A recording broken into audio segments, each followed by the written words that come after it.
All dear myself, we are going to continue the second part of chapter second of English second. तो क्या है, अब हम पढ़ेंगे कॉन्सोनेंट व्यंजन। व्यंजन के बारे में कॉन्सोनेंट क्या होता है? वे वर्ण जो बिना स्वर के लिखे जाते हैं, वे वर्ण जो बिना स्वर की मदद से लिखे जाते हैं परंतु बोले नहीं जा सकते। लिखे केवल जा सकते हैं परंतु बोले नहीं जा सकते। का लिख सकते हैं, बोल सकते हैं। वे ध्वनियां जिनका उच्चारण किसी अन्य वर्ण की सहायता से होता है उन्हें व्यंजन कहते हैं। व्यंजनों के भेद तीन तरह के होते हैं। कौन कौन से? दीर्घ, टाइप व्यंजन। व्यंजन के काइंड देख लीजिए आप लोग। काइंड्स पहला है स्पर्श व्यंजन,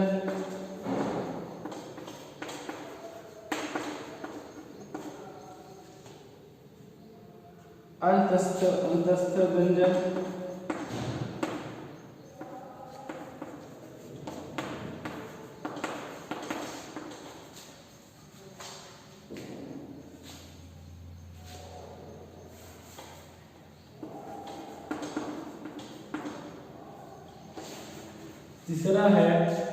तीसरा है ऊष्म व्यंजन।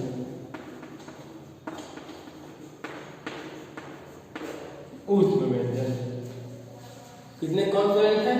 तीन। स्पर्श व्यंजन, अंतस्थ व्यंजन, ऊष्म व्यंजन। अब हम पढ़ेंगे स्पर्श व्यंजन जिसको इंग्लिश में म्यूट्स बोलते हैं। क्या बोलते हैं? MUTES, म्यूट्स यानी क्या जिसको बोलते हैं? म्यूट्स। स्पर्श का अर्थ है छूना, अर्थात जिन वर्णों का उच्चारण करते समय जीवा मुख के किसी न किसी भाग को स्पर्श करती है उसे स्पर्श व्यंजन कहते हैं। इन्हें 5 वर्णों में बांटा गया है: का वर्ग, चा वर्ग, टा वर्ग, ता वर्ग और पा वर्ग। चलिए देख लेते हैं क्यों बांटा गया है। ये करते हैं।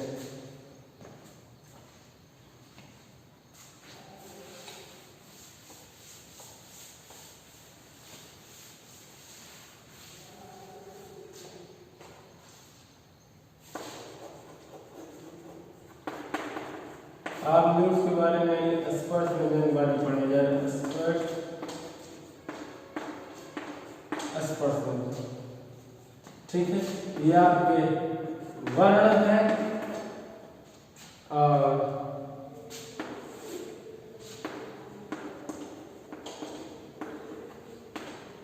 उच्चारण स्थान,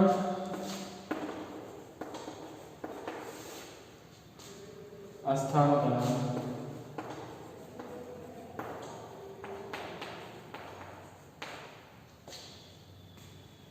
स्थान का नाम।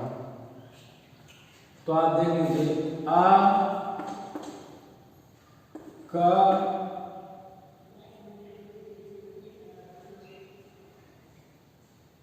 वर्ग, हा, यानी ये कंठ।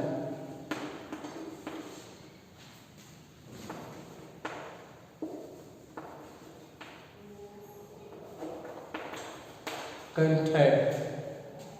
तो ये चीजें आपकी होती हैं। जैसे अब वर्ण का आ है, का वर्ग, हा वर्ग, का वर्ग और हा वर्ग। कंठ ऐसे ई, च वर्ग या श, तालु, तालुए, रीड वर्ग श। तो इनको आप देखिए और जब आपको वर्णों का उच्चारण का स्थान आपको पता चल जाएगा इसमें लिखा है।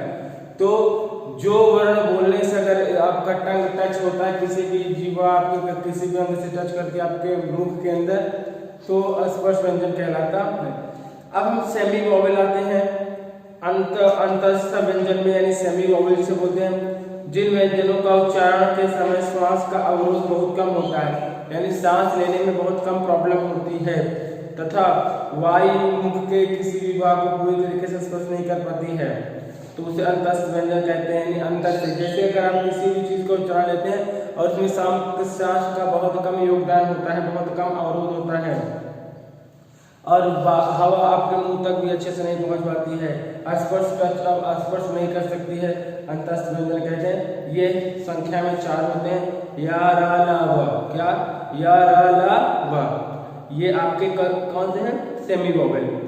ऊष्म व्यंजन क्या है? यानी सिबिलियंट, जिसको बोलते हैं जिन व्यंजनों का उच्चारण करते समय हवा की तेज गति से मुंह से रगड़ खाने के कारण ऊष्म व्यंजन पैदा होते हैं। ऊष्म व्यंजन कहते हैं, ये संख्या में 4 होते हैं। श, श, स, ह, ये आपको कहलाते हैं सिबिलियंट, जिनको बोलते हैं ऊष्म व्यंजन।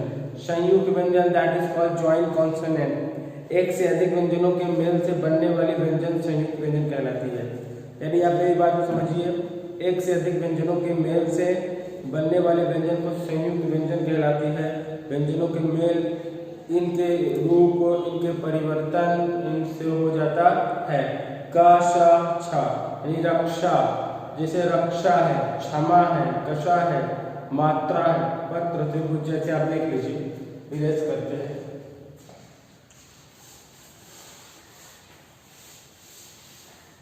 पहले आप आ जाए, अभी अपने पास सेमी वोवेल है, पहले सेमी वोवेल को भी देख लीजिए। सेमी वोवेल का क्या है? जिन व्यंजनों के उच्चारण में श्वास का जिन समय श्वास का अवरोध बहुत कम होता है वो सेमी कहलाते हैं। और इनका भी संख्या में 4 होते हैं। कौन कौन से? या, रा, क्या, या, रा, ला, वा, यही होते हैं सेमी वोवेल। हस्त वोवेल जिसे बोलते हैं कि मुख के किसी भी भाग को जो हवा होती है पूरी तरीके से अच्छे से स्पष्ट नहीं कर पाती है। उस सिबिलियंट देखें, उस व्यंजन जिन व्यंजनों का उच्चारण करते समय हवा की तेज गति से मुख रगड़ खाने के कारण ऊष्म व्यंजन पैदा होती है। ये भी 4 होते हैं। सिबिलियंट देखने को कितने होते हैं? ये भी आप देख लीजिए, ये संख्या में होते हैं 4। सीटी वाला सा, सीटी वाला सा, सादा सा, ये सिबिलियंट है, जिन्हें क्या बोलते हैं? जिन्हें ऊष्म व्यंजन बोलते हैं। ठीक है, अब आपका आता है ज्वाइंट कॉन्सोनेंट। ज्यादा से ज्यादा 2 से 4 मिनट लगेगा। ज्वाइंट कॉन्सोनेंट है। ज्वाइंट कॉन्सोनेंट क्या होता है? एक से अधिक व्यंजनों के मेल से बनने वाले व्यंजन को संयुक्त व्यंजन कहते हैं। जैसे आप देख लीजिए ज्वाइंट कॉन्सोनेंट, यहाँ पे देखिए,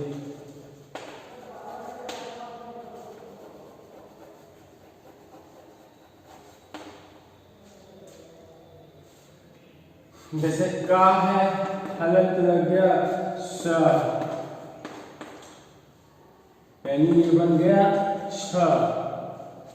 तो जैसे रक्षा, एग्जाम्पल के तौर में रक्षा, जैसे छ आ रहा है ना, तो रक्षा, रक्षा, रक्षा, रक्षा, रक्षा, रक्षा, रक्षा, ऐसा आता है ना, क्षमा। तो ऐसे ही चीजें कक्षा, तो ऐसे आप देख लीजिए, इसे मात्रा, पत्र, त्रिभुज। तो ऐसे ही आप क्या कह रहे हैं? That is called the joint consonant, ऐसा आपको। तो अब आप आएंगे इम्प्रॉपर वर्ड, जिसे बोलते हैं अयोग्य वाक्य। इम्प्रॉपर वर्ड, हिंदी वर्णमाला में स्वर और व्यंजन के अतिरिक्त वर्णों का एक अन्य भेद भी होता है।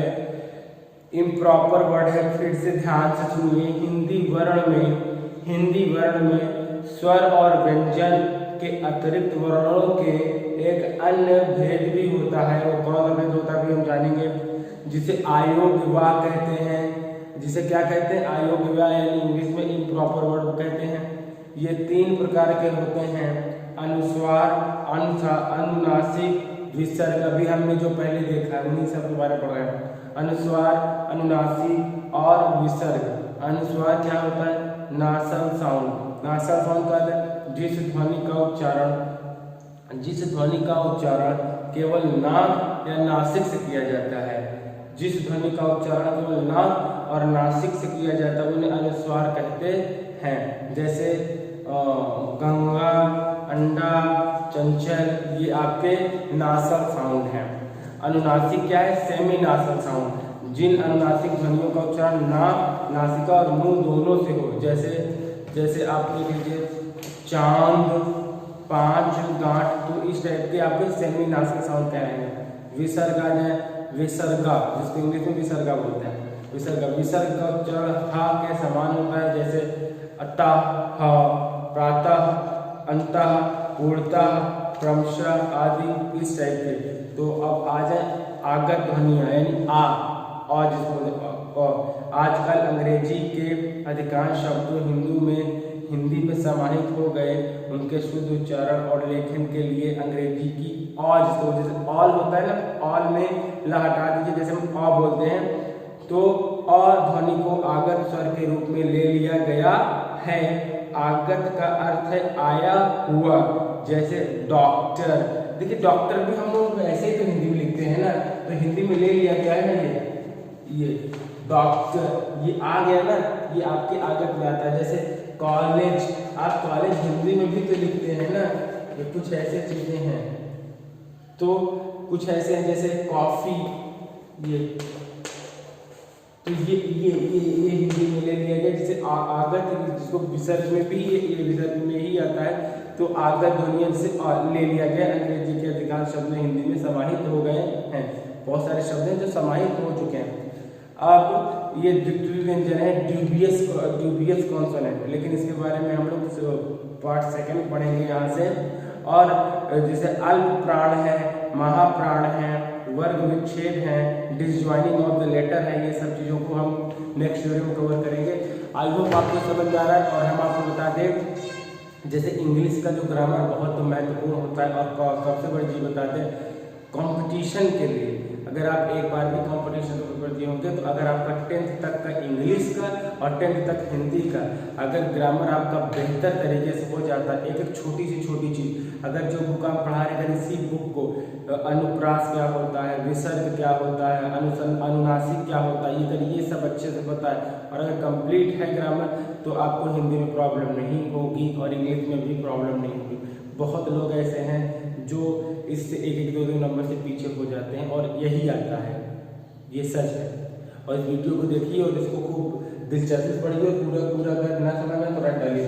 जैसे सिबिलियंट में देख लीजिए, ठीक है, ऊष्म में तो इसमें शाह, सादा सा शाह ही आता है। सेमी में, और ये जॉइंट कॉन्सोनेंट में देख लीजिए, सेमी वोवेल्स में देख लीजिए, पा रा ला वा या रा ला वा ला, तो ये सब आपको पता होना चाहिए। अगर नहीं पता होगा तो आप नहीं कर पाएंगे। और अगर आपको करना है, लाइफ में कुछ अगर करना है तो फिर ये करना पड़ेगा, अगर नहीं करना है तो नहीं करना पड़ेगा, लेकिन अगर इस लाइन में है, अगर करना है तो करना पड़ेगा। तो वीडियो देखिए, तब तक के लिए थैंक यू सो मच। आपको कोई प्रॉब्लम हो पूछिए।